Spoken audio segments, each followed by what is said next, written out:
Hello everyone, welcome to Gotham Education. Today our topic is class 12th chapter 2nd biology. Self pollination and cross pollination में different हमारा हो चुका था। आज का हमारा जो टॉपिक है वो हम पढ़ेंगे फर्टिलाइजेशन, लेकिन उसके पहले एक छोटा सा टॉपिक है जो इस चैप्टर से रिलेटेड है, उसकी बात कर लेते हैं। आर्टिफिशियल हाइब्रिडाइजेशन है ना, यहाँ एक आर्टिफिशियल पॉलिनेशन, वही पॉलिनेशन को यहाँ हाइब्रिडाइजेशन के टर्म से समझाया गया है। आर्टिफिशियली मीन्स जो नेचुरली नहीं हो पा रहा है, जिसे ह्यूमन के द्वारा करवाया जा रहा है, उसको यहाँ पे आर्टिफिशियल कहा गया, आर्टिफिशियल हाइब्रिडाइजेशन। तो इसकी 2 स्टेप्स होती है। First is emasculation and second is a bagging. Emasculation कभी कभी एग्ज़ाम में पूछ लिया जाता है, एमपी बोर्ड के एग्ज़ाम में, इमेस्कुलेशन एंड बैगिंग, तो आपको पता होना चाहिए।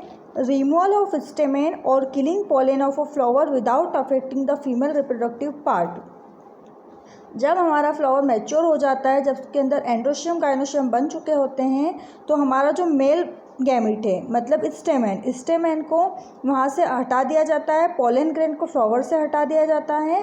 तो यहाँ पर मेल गैमिट को हटाने की जो प्रोसेस है उसको इमेस्कुलेशन कहा जाता है। और यहाँ पर क्या लिखा हमने आगे, without affecting the female reproductive part, मतलब फीमेल रिप्रोडक्टिव पार्ट पर कोई इफेक्ट नहीं होना चाहिए, उसे बिना नुकसान पहुँचाए हमें यहाँ पर पोलन ग्रेन को यहाँ से अलग करना है। तो इस प्रोसेस को कहा जाता है इमेस्कुलेशन। सेकेंड इसकी स्टेप्स है बैगिंग, आप इसे नोट कर लीजिए। इमेस्कुलेशन, रिमूवल ऑफ स्टेमेन और killing pollen of a flower without affecting the female reproductive part is known as emasculation. Emasculation एक ऐसी प्रोसेस होती है जहाँ पर मेल गैमेट को हटा दिया जाता है, फीमेल गैमेट को बिना नुकसान पहुँचाए, तो ऐसी प्रोसेस को इमेस्कुलेशन कहा जाता है। बैगिंग क्या हो जाएगी? Bagging is the protection of emasculated flower from contaminating by undesirable pollen grain.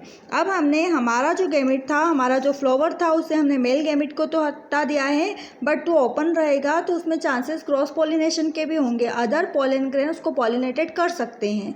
तो यहाँ पर ऐसी प्रोसेस से बचाने के लिए जब हम जो इमेस्कुलेटेड फ्लावर है मीन्स जिसके अंदर से हम मेल गैमेट हटा चुके हैं, उनको हम अदर पोलन ग्रेन से बचाने के लिए अनडिज़ायरेबल, मतलब यहाँ पर हम पॉलिनेशन कब करवाएंगे, हमारी इच्छा के अनुसार, हमारी इच्छा के अकॉर्डिंग हम उन पोलन ग्रेन को वहाँ तक पहुँचाकर पॉलिनेशन करवाएंगे। लेकिन हमारी इच्छा के बिना जो जा रहे हैं वो अनडिज़ायरेबल कहला रहे हैं, तो अनडिज़ायरेबल पोलन ग्रेन उन तक नहीं पहुँच पाए और उनका पॉलिनेशन ना हो, तो ऐसी प्रोसेस को रोकने के लिए जो प्रोसेस यूज़ की जा रही है उसको कहा गया है बैगिंग।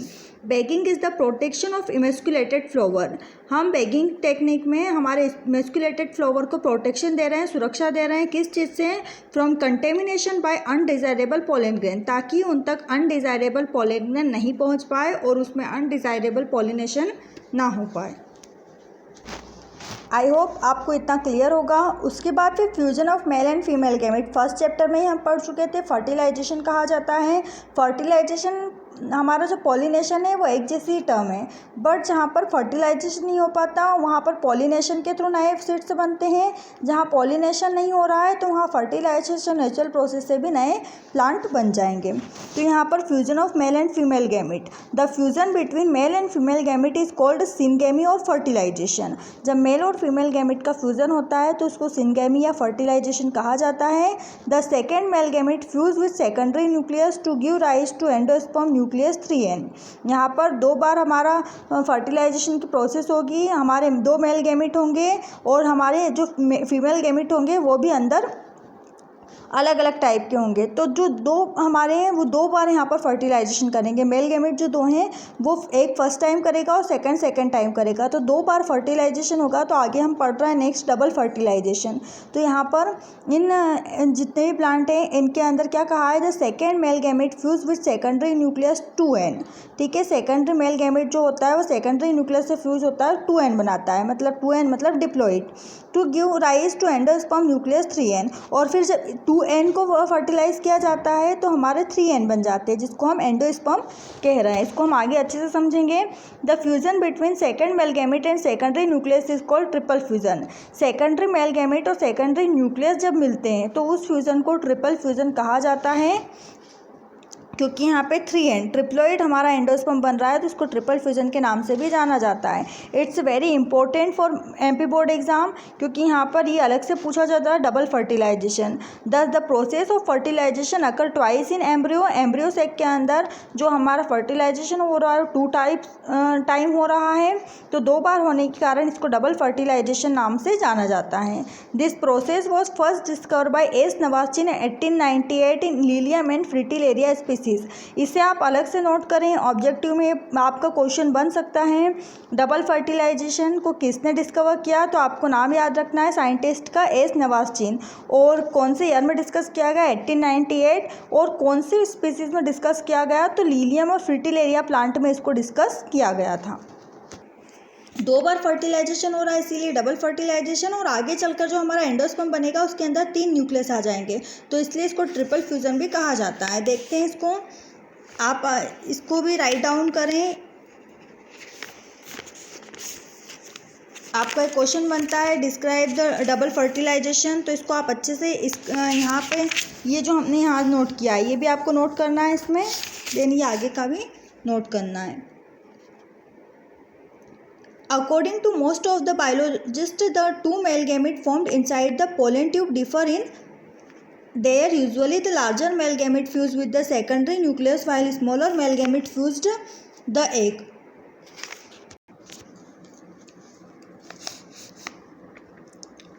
बायोलॉजिस्ट के अकॉर्डिंग उन्होंने क्या बताया है कि जो 2 मेल गेमिट होते हैं पोलन ट्यूब के अंदर वो अलग अलग होते हैं, और वो अलग अलग पोलन ग्रेन जो होते हैं वो 2 बार हमारे जो एक सेल है उसको फर्टिलाइज करते हैं, इसीलिए इसको डबल फर्टिलाइजेशन कहा जाता है।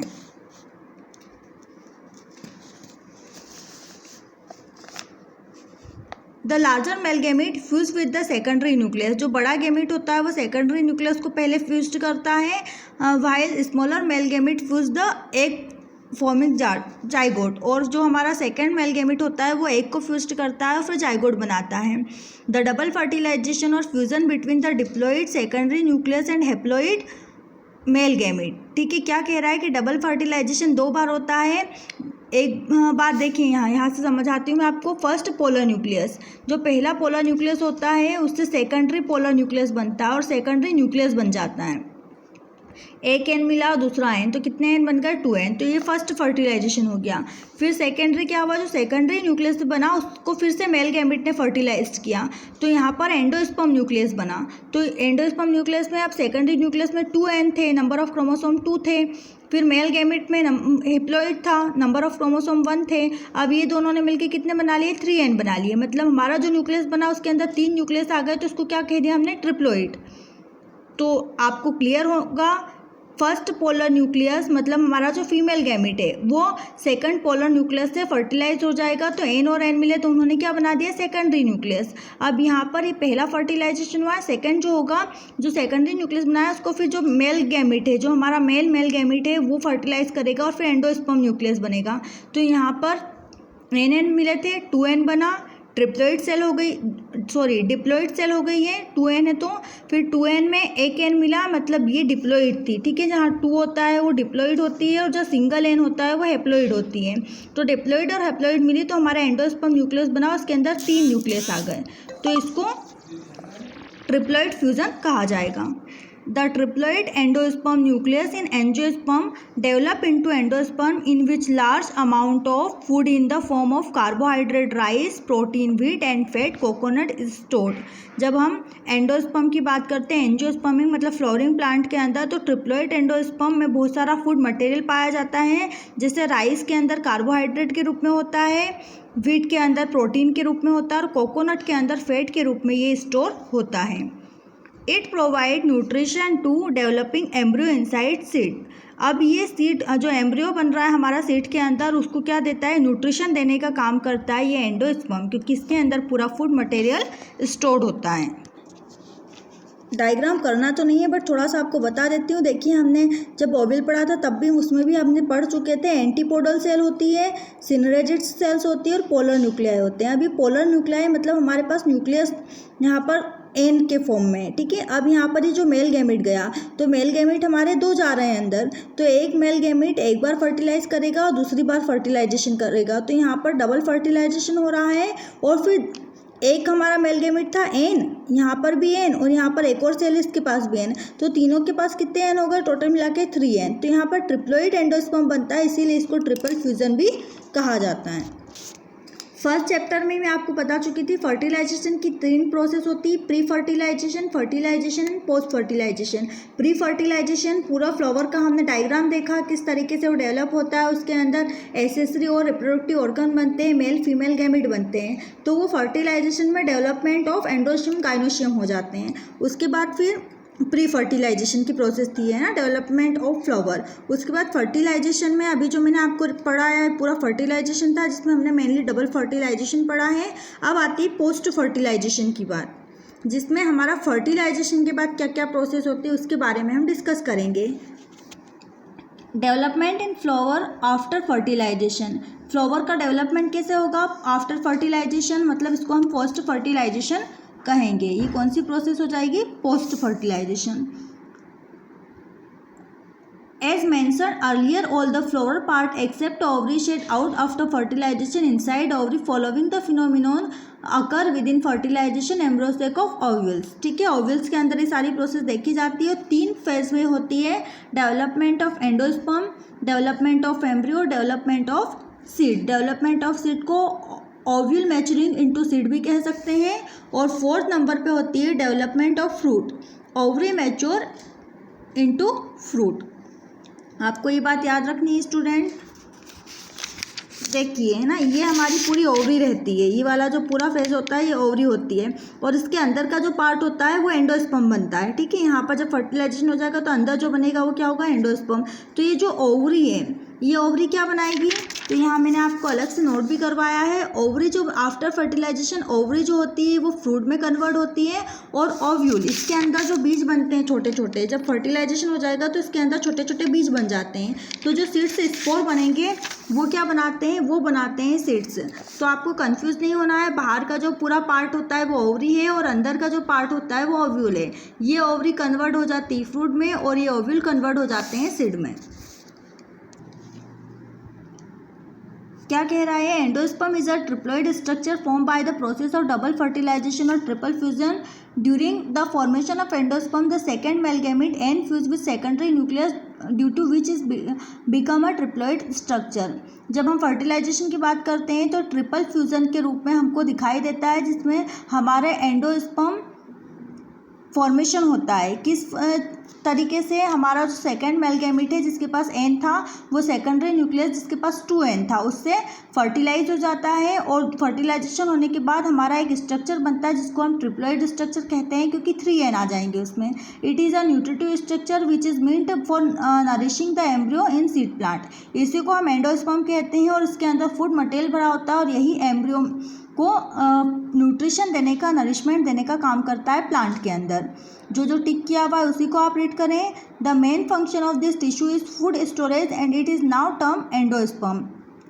इसी टिश्यू के अंदर फूड स्टोर होता जाता है और इसी को हम एंडोस्पर्म के नाम से जानते हैं। The seed without endosperm is called exalbuminous, ठीक है। आपको ये टर्म याद रखनी है। ऐसे सीड्स जिसके अंदर एंडोस्पर्म नहीं बन रहा है, क्योंकि एंडोस्पर्म बनेगा तो सही, बट पूरी डेवलपमेंट के साथ वो क्या होता जाएगा, डीजनरेट हो जाएगा, खत्म हो जाएगा। तो अगर हमारा जब सीड बन गया एंडोस्पर्म उसके अंदर नहीं है, तो ऐसे सीड को एक्सोल्ब्यूमिनस कहा जाता है, नॉन एंडोस्पर्मिक। और जो सेकेंड टाइप के होंगे, the seed with endosperm is called albuminous endospermic, और जिसमें हमारी डेवलपमेंट के बाद भी एंडोस्पर्म एज इट इज़ रहेगा, वो डिजनरेट नहीं होगा, तो एंडोस्पर्म के साथ वाला जो सीड होगा वो एल्ब्यूमिनस कहलाएगा। यहाँ एग्जाम्पल लिखा है मैंने, एक्सल जो ब्यूमिनस है उसका जो एग्जाम्पल होगा वो राइस होगा। इसमें ज़्यादातर हम मोनोकोट के एग्जाम्पल देखते हैं, राइस, सॉरी थोड़ा सा रॉन्ग बता दिया तो मैंने। एक्सल्ब्यूमिनस के जो एग्जांपल होंगे वो पी होगा, बीन्स होगा, ग्राउंडनट होगा, मतलब डाइकोट होंगे, है ना। मैंने आपको उल्टा बता दिया था। एक्सल्ब्यूमिनस के होंगे उसमें पी बीन्स जो मटर होते हैं वो, जो फली वाले जितने भी जिससे हम दाल बना सकते हैं वो, और ग्राउंडनट मूंगफली जो होती है वो। तो ये तीनों एग्जांपल होते हैं एक्सोल्बियूमिनस के। मीन्स इसके अंदर जब डेवलपमेंट होता है तो एंडोस्पर्म्स में डीजनरेट हो जाता है। और स्पेशली इसमें डाइकोट के एग्जाम्पल देखते हैं, तीनों ही डाइकोट प्लांट हैं। और जो हमारा एल्ब्यूमिनस होता है वो मोनोकोट में आता है। मीन्स मतलब इसके अंदर जो ज़्यादातर एग्जाम्पल होते हैं मोनोकोट के होते हैं, like rice, castor and coconut. I hope आपको इतना क्लियर होगा।